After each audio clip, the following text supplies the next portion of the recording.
Hemant cabinet में चंपई, रामेश्वर समेत 11 ने ली शपथ। झारखंड विधानसभा में सीएम ने फ्लोर टेस्ट पास किया।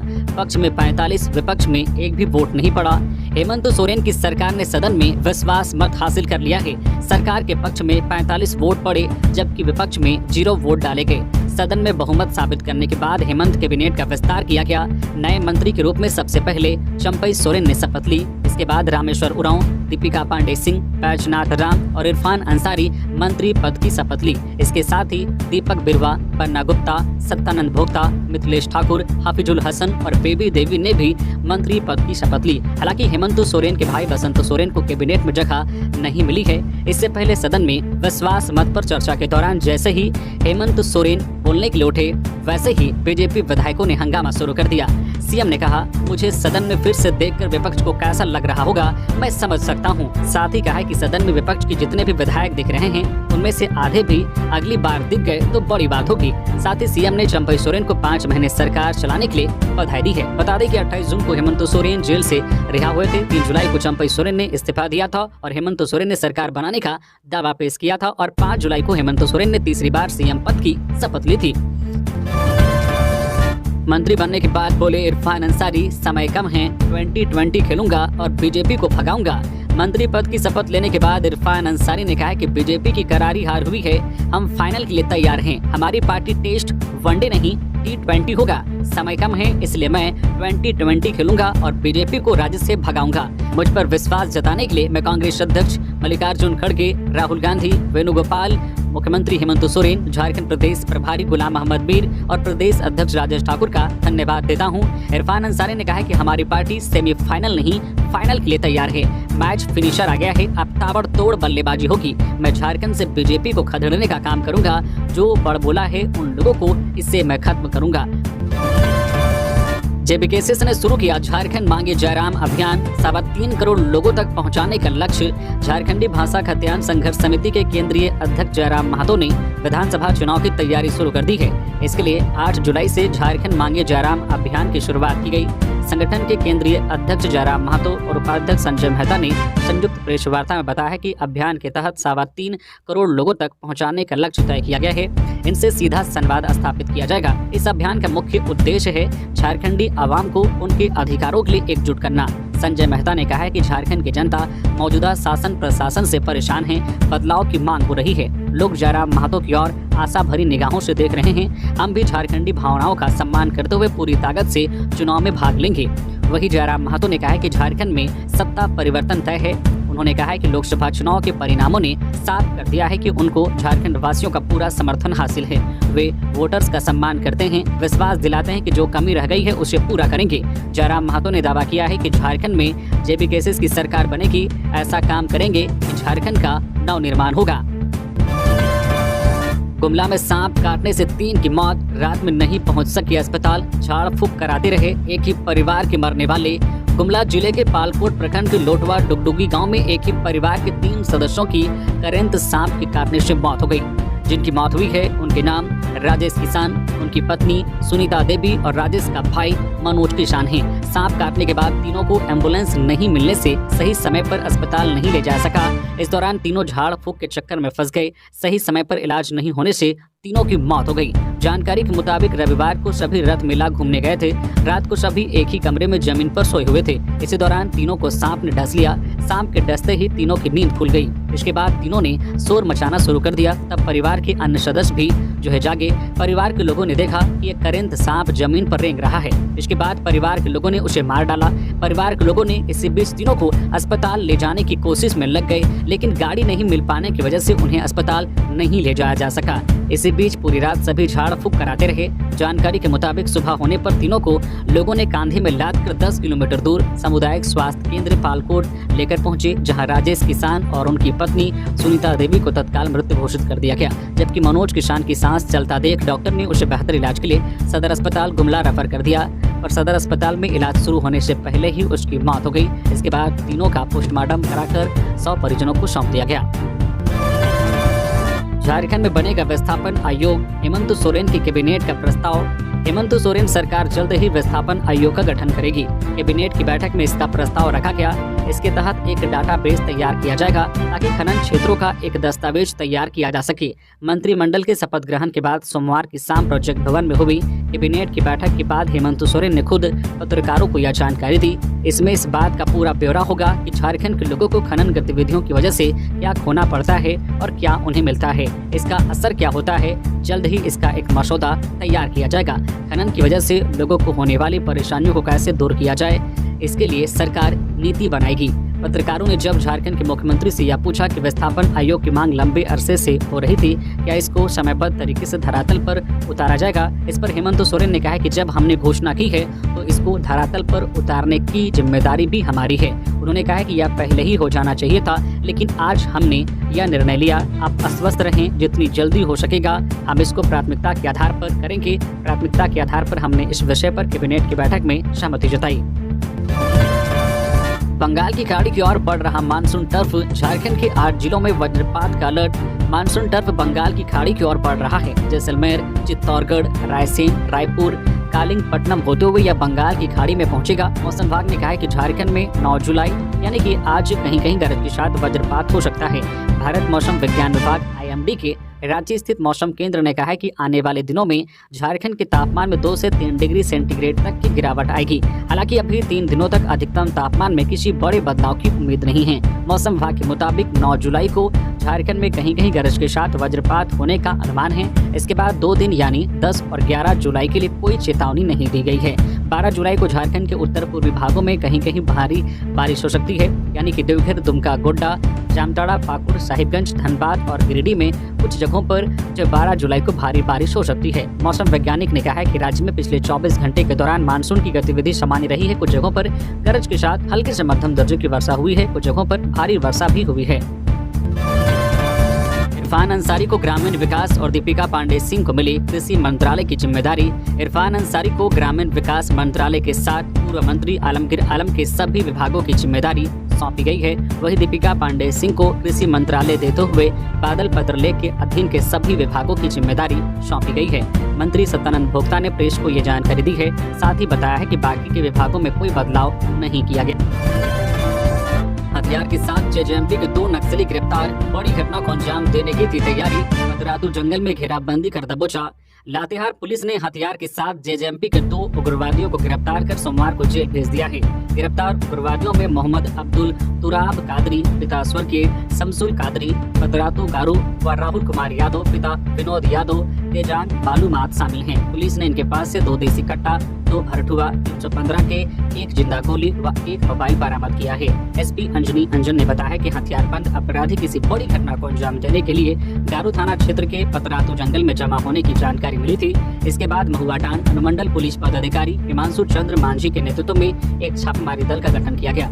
गठित टीम जैसे ही 5:30 बजे पतरातू जंगल पहुंची तो 4 से 5 की संख्या में उग्रवादी बैठे थे। पुलिस जैसे ही उनके नजदीक पहुंची, पुलिस को देखते ही सभी उग्रवादी जंगल में इधर उधर भागने लगे। पुलिस ने घेराबंदी कर 2 उग्रवादियों को पकड़ने में सफलता पाई, जबकि अन्य उग्रवादी भागने में सफल रहे। हेमंत सोरेन की जमानत को ED ने सुप्रीम कोर्ट में किया चैलेंज, दी ये दलील। झारखंड के CM हेमंत सोरेन की जमानत के खिलाफ ED ने सुप्रीम कोर्ट का दरवाजा खटखटाया है। मिली खबर के मुताबिक ED ने हाई कोर्ट की जमानत के आदेश को गैर कानूनी बताया है। साथ ही सुप्रीम कोर्ट में याचिका दाखिल की है। ED ने अपने आवेदन में कहा है कि हाई कोर्ट की टिप्पणी पक्षपातपूर्ण है। गौरतलब है कि हाई कोर्ट ने कहा था कि हेमंत सोरेन के खिलाफ कोई ठोस सबूत नहीं है, इसी के आधार पर CM को जमानत मिली है। साथ ही ED ने भूमि कारोबारी कमलेश को भी समन भेजा है। पिछले दिनों ED की छापेमारी में कमलेश के आवास से 1 करोड़ रुपए कैश और कारतूस मिले थे। जमीन कारोबारी कमलेश कुमार को ED ने फिर भेजा समन। 12 जुलाई को पूछताछ के लिए बुलाया। जमीन कारोबारी कमलेश कुमार को ED ने एक बार फिर समन भेजा है। उसे रांची स्थित जोनल कार्यालय में पूछताछ के लिए 12 जुलाई को बुलाया गया है। इससे पहले 28 जून को भी ED ने कमलेश को समन भेजकर पूछताछ के लिए बुलाया था। बता दें कि 21 जून को ED ने कमलेश के ठिकानों पर छापेमारी की थी। इस दौरान उसके ठिकानों से 1 करोड़ कैश और 100 कारतूस बरामद हुए थे, जिसके बाद ED के सहायक निदेशक देवव्रत झा ने पूरे मामले में झारखंड के DGP को पत्र लिख और कार्रवाई की मांग की थी। रांची के काके थाना में कमलेश के खिलाफ आर्म्स एक्ट के तहत भी मामला दर्ज हुआ था। तीसरी बार मंत्री बने बन्ना गुप्ता बीजेपी पर बरसे, बोले साजिश के तहत हेमंत जी को जेल डाला गया। तीसरी बार मंत्री बने बन्ना गुप्ता बीजेपी पर जमकर बरसे। मंत्री बन्ना गुप्ता ने कहा कि भारतीय जनता पार्टी ने साजिश के तहत कई बार अलग अलग तरीकों से इस सरकार को गिराने की योजना बनाई थी। राष्ट्रपति शासन लगाने के लिए मुख्यमंत्री को जेल भेजने से लेकर बहुत सारे हथकंडे अपनाए गए, लेकिन उन सब पर जनता और बहुमत भारी है। समय कम है और काम बहुत करना है। बन्ना गुप्ता ने कहा कि यह जनता के लिए और जनता के द्वारा चुनी हुई सरकार है। जनता की आशा आकांक्षा पूरी करने के लिए यह सरकार वचनबद्ध है। जिस तरीके से भारतीय जनता पार्टी ने साजिश के तहत कई बार इस सरकार को गिराने की योजना बनाई थी और राष्ट्रपति शासन लगाने के लिए मुख्यमंत्री को जेल भेजने से लेकर बहुत सारे हथकंडे अपनाए गए, उन सब पर जनता और बहुमत भारी है। समय कम है और बहुत काम करना है, इसलिए सागर को कागर में भरेंगे और ज्यादा से ज्यादा काम करेंगे। झारखंड की जनता की आशा और उम्मीद को पूरा करेंगे। परीक्षाएं भ्रष्टाचार की भेंट चढ़ी, अपराध बढ़े, विधि व्यवस्था ध्वस्त। मरांडी ने बोला हेमंत सरकार पर हमला। बीजेपी प्रदेश अध्यक्ष बाबूलाल मरांडी ने सोमवार को फिर नए गठित हेमंत सरकार पर निशाना साधा और कहा कि राज्य में प्रतियोगी परीक्षाएं भ्रष्टाचार की भेंट चढ़ गई, अपराध बढ़े और विधि व्यवस्था की हालत खराब है। मरांडी सदन में विश्वास मत के आहूत विशेष सत्र के बाद मीडिया से बात कर रहे थे। मरांडी ने कहा यह सरकार अपने पहले दिन से झूठ और भ्रष्टाचार की बुनियाद पर खड़ी है। यह सरकार केवल पैसे और परिवार के लिए बनी है। उन्होंने कहा कि इस सरकार ने पिछले 4.5 वर्षों से राज्य को केवल लूटा है। खान खनिज, पत्थर, बालू, जमीन, गरीबों के लिए अनाज और युवाओं की नौकरियों को लूटा है। कहा कि आदिवासी, दलित, पिछड़ा जो है, महिला, युवा सभी वर्गों में निराशा है। विधि व्यवस्था ध्वस्त है। राजधानी के भीड़ भाड़ के बीच हत्या हो जा रही है। अपराधी बेखौफ हैं। महिलाएं, बहन बेटियां असुरक्षित हैं। सामूहिक बलात्कार की घटनाएं आम हो गई है। उन्होंने कहा कि हेमंत सरकार ने अपने पहले बजट सत्र में लाखों युवाओं को नौकरी देने और नहीं तो बेरोजगारी भत्ता देने की बात जो सदन पटल पर कही थी, लेकिन आज युवा हताश और निराशा है। कहा कि जेपीएससी, जेएसएससी की परीक्षाएं भ्रष्टाचार की भेंट चढ़ गई। ब्लैक लिस्टेड एजेंसी के माध्यम से परीक्षाओं का संचालन कराकर राज्य सरकार ने नौकरियों को लाखों लाख में बेच दिया। आज युवा अभ्यर्थी धरने पर बैठने को मजबूर हैं। उनके पास भ्रष्टाचार के स्पष्ट प्रमाण हैं, फिर भी सरकार जिद पर अड़ी है। विधायक दीपिका पांडे सिंह को मंत्री बनाए जाने पर गोड्डा कांग्रेस कमेटी में खुशी की लहर। शहर में जमकर हुई आतिशबाजी। महागामा विधानसभा से कांग्रेस विधायक दीपिका पांडे सिंह को मंत्री बनाए जाने से जिला कांग्रेस कमेटी में जश्न का माहौल है। कांग्रेस नेताओं और कार्यकर्ताओं में सोमवार को हेमंत कैबिनेट के मंत्री के नामों की घोषणा होते ही खुशी की लहर दौड़ गई। दीपिका पांडे सिंह को मंत्री बनाए जाने की घोषणा के बाद गोड्डा जिला कांग्रेस के नेताओं और कार्यकर्ताओं ने कारगिल चौक पहुंचकर जमकर आतिशबाजी की और मिठाई बांटकर खुशी का इजहार किया। बताते चले कि हेमंत सरकार 3.0 में गोड्डा जिला की महागामा विधायक दीपिका पांडे सिंह के साथ जामताड़ा विधायक इरफान अंसारी को भी शामिल किया गया है। वहीं संथाल परगना से पहली बार किसी महिला विधायक को मंत्री बनाया गया है। मनरेगा कर्मियों ने झामुमो कार्यालय का किया घेराव। वादा निभाओ, स्थायी करो मुहिम के तहत झारखंड राज्य मनरेगा कर्मचारी संघ की अगुवाई में अपनी मांगों को लेकर झारखंड मुक्ति मोर्चा के केंद्रीय कार्यालय का घेराव किया गया, जिसमें राज्य के मनरेगा कर्मचारी उपस्थित हुए। संघ के प्रदेश अध्यक्ष जॉन पीटर बागे कार्यालय के गेट पर जमीन में बैठ गए और देखते ही देखते सभी कर्मी जमीन पर ही बैठकर घेराव कर दिया। नारेबाजी के साथ वादा निभाओ, स्थायी करो नारा को बुलंद किया गया। तत्काल झारखंड मुक्ति मोर्चा के केंद्रीय पदाधिकारियों द्वारा संघ को वार्ता के लिए आमंत्रित किया गया, जहां पार्टी की ओर से विनोद पांडे और सुप्रियो भट्टाचार्य के द्वारा वार्ता की गई। वार्ता के दौरान पार्टी के पदाधिकारियों द्वारा सभी मांगों पर राज्य के मुख्यमंत्री के पास संघ की मांगों को रखने का काम करेंगे और यथासंभव मुख्यमंत्री द्वारा किए गए सभी वादों को पूरा करवाने का भरोसा दिया गया। 18 लाख की कार में घूमने वाला 24 साल का करोड़पति साइबर अपराधी गिरफ्तार। झारखंड के इस युवक ने महज 24 साल की उम्र में करोड़ों की प्रॉपर्टी बना ली।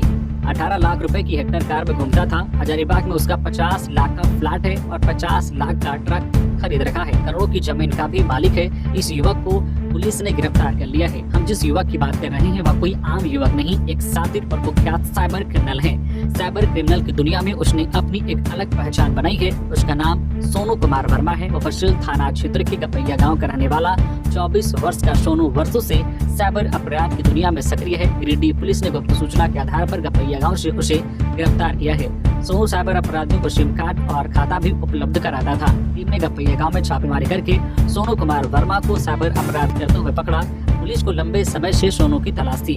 सोनू के खिलाफ गिरिडीह के नगर थाना, मुफस्सिल थाना, गिरिडीह साइबर थाना के साथ साथ मुंबई के वारली में भी साइबर अपराध के मामले में प्राथमिकी दर्ज है। साइबर क्राइम के मामले में मुंबई में जेल भी जा चुका है। सोनू के पास से पुलिस ने जो है एक सिम कार्ड और एक मोबाइल फोन जब्त किया है। नेता प्रतिपक्ष ने राज्यपाल को सौंपा ज्ञापन, कहा हफीजुल अंसारी को दिलाए पुनः शपथ। नेता प्रतिपक्ष अमर कुमार बावरी एवं मुख्य सचेतक बिरंची नारायण ने सोमवार को झारखंड के राज्यपाल से मुलाकात कर एक ज्ञापन सौंपा। ज्ञापन में उन्होंने कहा कि सीएम हेमंत सोरेन ने अपने मंत्री पद का विस्तार किया। पद और गोपनीयता की शपथ के दौरान यह मधुपुर के विधायक हफीजुल हसन अंसारी ने जिस तरीके से अपने शपथ के कॉल के बाद उन्होंने धार्मिक पंक्ति के साथ शुरुआत की, मुझे लगता है कि वह गैर संवैधानिक थी, अतः उन्हें पुनः शपथ दिलाए और तब तक उन्हें मंत्री पद से मुक्त माना जाए। राज्यपाल ने कहा है कि नेता प्रतिपक्ष के ज्ञापन पर न्याय संगत कार्रवाई की जाएगी। पूर्व पार्षद पर गोलीबारी के 20 घंटे बाद दर्ज हुआ एफआईआर। धुरवा बस स्टैंड चौक पर सन्नाटा। राज्य के धुरवा थाना क्षेत्र स्थित धुरवा बस स्टैंड में पूर्व पार्षद वेद प्रकाश को अपराधियों ने गोली मार दी थी। यह घटना रविवार की देर शाम हुई थी। गोलीबारी की घटना के बाद सोमवार को धुरवा बस स्टैंड चौक में सन्नाटा पसरा रहा। आसपास की सारी दुकानें बंद रही। वहीं दूसरी तरफ घटना को अंजाम देने वाले अपराधियों का अब तक कोई पता नहीं चला है। वहीं संदेह के आधार पर पुलिस ने 3 लोगों को हिरासत में लेकर पूछताछ किया। गोली लगने के बाद वेद प्रकाश की स्थिति गंभीर बनी हुई है। पारस अस्पताल में डॉक्टरों की टीम उनकी स्थिति पर लगातार नजर रखी हुई है। वहीं दूसरी तरफ कई जो पूर्व पार्षद वेद प्रकाश से मुलाकात करने पहुंचे। वेद प्रकाश को गोली मारने के मामले में एफआईआर दर्ज करने को लेकर सीमा का मामला सामने आया, जिस वजह से घटना के 20 घंटे बाद मामला दर्ज हुआ। धुरवा थाना और विधानसभा थाना के सीमा क्षेत्र को लेकर एफआईआर में देरी हुई, जिसके बाद सोमवार को विधानसभा थाना में मामला दर्ज हुआ। वेद सिंह पर अपराधियों ने उस वक्त हमला किया जब वे रविवार की शाम धुरवा बस स्टैंड के पास स्थित एक चाय दुकान में बैठे हुए थे। इसी दौरान हाथ में देसी कट्टा लिए एक अपराधी पैदल ही वेद सिंह के पीछे पहुंचा और गोली चलाना शुरू कर दिया। गोलीबारी में वेद सिंह को 3 गोली लगी, जबकि 2 अपराधी बाइक पर ही बैठे हुए थे। गोलीबारी के समय चाय दुकान में भगदड़ मच गई थी। देवघर डीसी विशाल सागर ने किया सदर अस्पताल का निरीक्षण, मरीजों से मिलकर जाना हाल, सिविल सर्जन को दिए कई दिशा निर्देश। देवघर डीसी विशाल सागर ने सोमवार को सदर अस्पताल देवघर का निरीक्षण किया। इस दौरान डीसी ने मरीजों से मिलकर अस्पताल प्रबंधन द्वारा किए गए इंतजाम की जानकारी ली। सबसे पहले उन्होंने सदर अस्पताल की ओपीडी व्यवस्था का जायजा लिया और वहां पर इलाज करवा रहे मरीजों से बातचीत कर उनकी परेशानियों से अवगत हुए। इसके साथ ही देवघर डीसी सदर अस्पताल के आईसीयू, शिशु रोग विभाग, सर्जरी विभाग सहित अन्य विभागों का निरीक्षण किया और मौके पर मौजूद civil surgeon doctor Ranjan Sinha को आवश्यक दिशा निर्देश दिए। रांची के जगन्नाथपुर मेले में दूसरे दिन रही कम भीड़, दुकानदार मायूस। रांची के ऐतिहासिक जगन्नाथपुर मेले में दूसरे दिन सोमवार को भीड़ कम दिखी। मेले में लगे कई झूले रात 8 बजे ही बंद हो गए। वही जो झूले चल रहे थे उसमें भी भीड़ नहीं दिखी। ज्यादातर लोग केवल घूमने पहुंचे थे। अधिकतर दुकानों में इक्का दुक्का ग्राहक ही सामान देखते मिले। कम ग्राहकों की वजह से दुकानदार मायूस थे। उनका कहना था कि पिछले साल से भी इस बार कम बिक्री हुई। हालांकि ये कहना जल्दी होगा क्योंकि मेले का दूसरा ही दिन था। मेले में जेंट व्हील, फ्रेस्बी, सुनामी और हैमर झूले का टिकट 100 रुपए मिल रहा है। वही ब्रेक डांस का टिकट 80 रुपए का है। मौत का कुआं देखने के लिए 50 रुपए खर्च करने होंगे। वही बच्चों के मिक्की माउस के लिए भी 50 रुपए का टिकट है। इधर भगवान जगन्नाथ अपने भाई बलभद्र और बहन सुभद्रा के साथ मौसी बाड़ी में विराजमान हैं। भगवान को सुबह में हलवा का भोग लगाया गया, जबकि दोपहर में दाल भात सब्जी और खीर का भोग लगाया गया। श्रद्धालुओं ने सुबह 6 बजे से दोपहर 12 बजे तक और दिन के 3 बजे से शाम 7:30 बजे तक भगवान के दर्शन किए। बीजेपी ने जितनी ताकत झारखंड सरकार को गिराने में लगाई उतना राज्य की भलाई में लगाती तो, बोले हेमंत सोरेन। विधानसभा में बहुमत साबित करने और मंत्रिमंडल गठन के बाद सीएम हेमंत सोरेन ने सोमवार को कहा कि बीजेपी ने जितनी ताकत झारखंड सरकार को गिराने में लगाई उतनी राज्य की भलाई में लगा दी तो लोकसभा चुनाव में इनके नेताओं की ऐसी हार नहीं होती। हेमंत ने एक ट्वीट कर कहा, पिछले 2.5 साल में जितनी शक्ति बीजेपी ने चुनी हुई झारखंडी सरकार को गिराने में लगाई है, अगर उतनी शक्ति इन्होंने झारखंड की भलाई में लगाई होती तो लोकसभा में इनकी संख्या में गिरावट नहीं आती। सीएम हेमंत ने आगे कहा, बीजेपी को लगता है कि वे एजेंसियों का दुरुपयोग कर अपने धन बल जो है साथिराना चालों से जनता को जनमत को अन्य राज्यों की तरह खरीद लेंगे या लूट लेंगे, पर वे भूल जाते हैं कि हम झारखंडी हैं। हमने कभी अंग्रेजों के सामने घुटने नहीं टेके, तो ये आज के अंग्रेज तानाशाह के सामने हम कभी नहीं झुकेंगे। उन्होंने नारा दोहराया है कि ना झारखंड झुका है ना झारखंडी झुकेगा। लैंड स्कैम, रांची के पूर्व उपायुक्त छवि रंजन समेत 10 आरोपियों के खिलाफ आरोप गठित, 22 जुलाई से गवाही। सेना के कब्जे वाली 4.55 एकड़ जमीन की अवैध खरीद बिक्री मामले में रांची के पूर्व उपायुक्त छवि रंजन सहित 10 आरोपियों के खिलाफ पीएमएलए की विशेष अदालत में आरोप गठित किया गया। सभी आरोपियों को वीडियो कॉन्फ्रेंसिंग के माध्यम से पीएमएलए के विशेष न्यायाधीश के समक्ष बिरसा मुंडा जेल से पेश किया गया। कोर्ट ने उनके आरोपों को पढ़कर सुनाया, जिसे आरोपियों ने बेबुनियाद बताया और ट्रायल पेश करने की बात कही। मामले में अभियोजन पक्ष की ओर से 22 जुलाई से गवाही शुरू होगी। विधानसभा साथ पहुंचे हेमंत कल्पना। झारखंड विधानसभा के एक दिनी विशेष सत्र में शामिल होने मुख्यमंत्री हेमंत सोरेन और उनकी पत्नी वागांडे विधायक कल्पना सोरेन मुर्मू साथ विधानसभा पहुंचे। हेमंत सोरेन खुद गाड़ी ड्राइव कर सीएम हाउस से विधानसभा तक गए। विधानसभा पहुंचने के बाद दोनों विधानसभा अध्यक्ष रविंद्रनाथ महतो से मिले। विधानसभा अध्यक्ष ने मौके पर मुख्यमंत्री हेमंत सोरेन को पुनः सीएम बनने की बधाई दी। वही कल्पना सोरेन को सदन की सदस्य बनने के बाद पहली बार सदन की कार्यवाही में शामिल होने पर बधाई दी। विश्वास मत हासिल करने के बाद सत्ता पक्ष की सभी 6 महिला विधायकों ने सीएम से मुलाकात कर उन्हें शुभकामनाएं दी। सीएम से मुलाकात करने वाली महिला विधायकों में दीपिका पांडे सिंह, पूर्णिमा नीरज सिंह, शिल्पी नेहात्रिकी, सविता महतो, अम्बा प्रसाद, कल्पना सोरेन और बेबी देवी शामिल थी।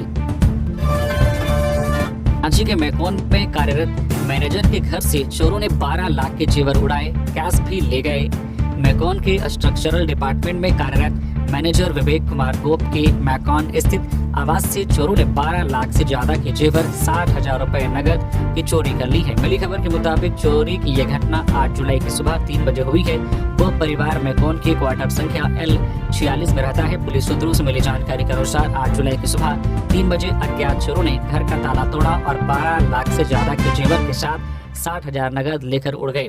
घटना के एक दिन पहले मैनेजर साहब परिवार अपने रिश्तेदार के यहाँ गए हुए थे। सूचना मिलते ही पुलिस मामले की पड़ताल में जुट गई है।